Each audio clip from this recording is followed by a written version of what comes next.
ये मैंने कब कहा कि मेरे हक में फैसला करे, अगर वो मुझसे खुश नहीं है तो मुझे जुदा करे।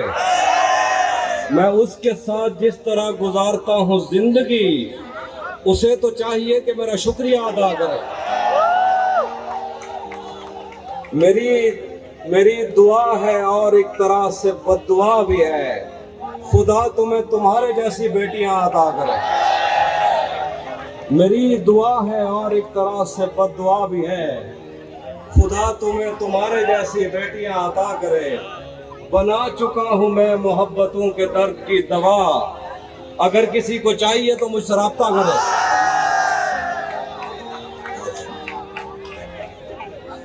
बना चुका हूं मैं मोहब्बतों के दर्द की दवा, अगर किसी को चाहिए तो मुझसे राब्ता करे। और शेर देखिए कि हम तुम्हारे